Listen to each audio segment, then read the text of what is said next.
What if I told you that after fighting a brutal war to escape a king, America almost created one of its own, and the man they wanted to crown?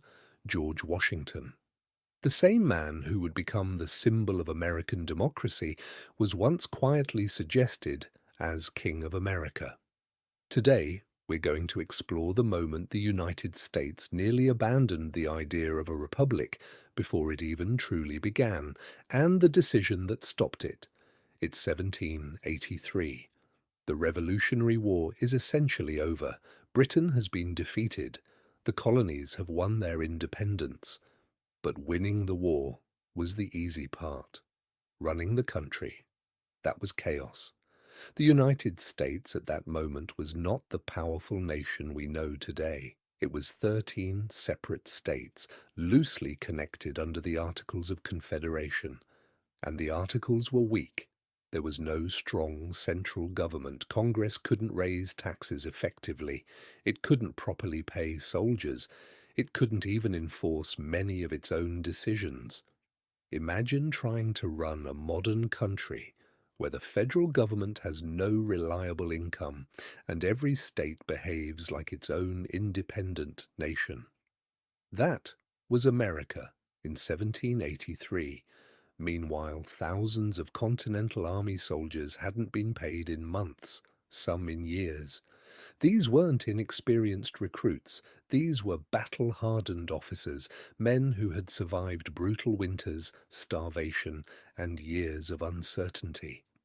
And now they were broke. Some faced prison for unpaid debts. Others struggled to support their families. They felt betrayed. They had fought for liberty and were being rewarded with financial ruin. Frustration began to build, especially among officers stationed in Newburgh, New York.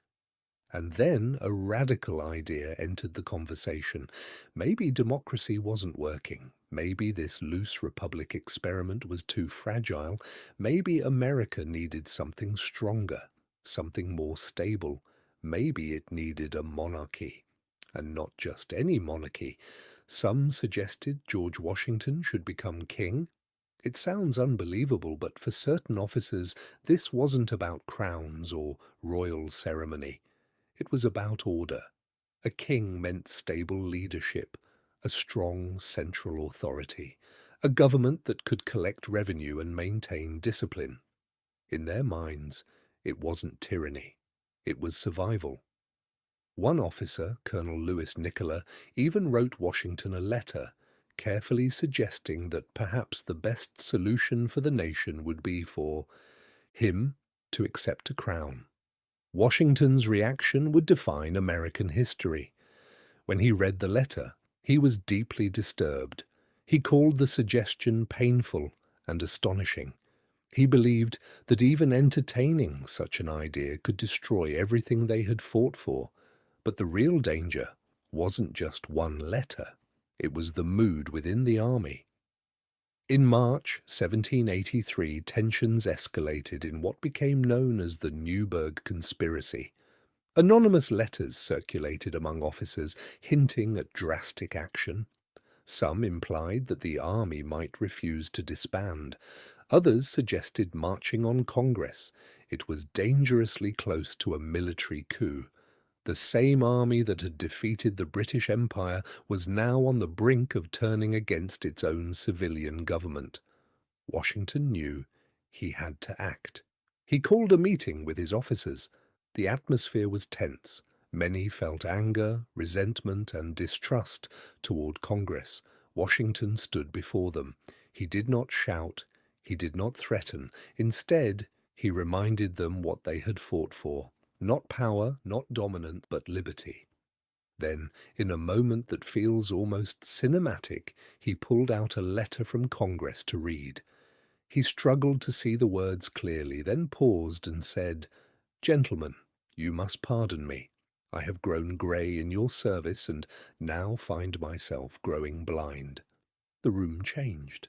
These seasoned officers saw their commander aging from years of sacrifice. They saw a man who had given everything to the cause. The anger softened. The conspiracy dissolved. There would be no march on Congress, no military takeover, no American king. This moment reminds us of something important. History is fragile. We often imagine that America was always destined to become a democracy, but it wasn't inevitable. If Washington had hinted that he would accept supreme power, if he had remained silent, if he had chosen ambition over principle, the United States might have become a military monarchy. Instead, after leading a revolution, commanding an army, and being offered extraordinary authority, Washington stepped back. He rejected the crown. Later, as president, he stepped down after 2 terms, establishing another precedent against lifelong rule. He set the tone for the nation's political culture. In America, leaders serve the country. They do not own it. So, yes, America almost had a king. Not because its people loved tyranny, but because chaos makes strong authority tempting.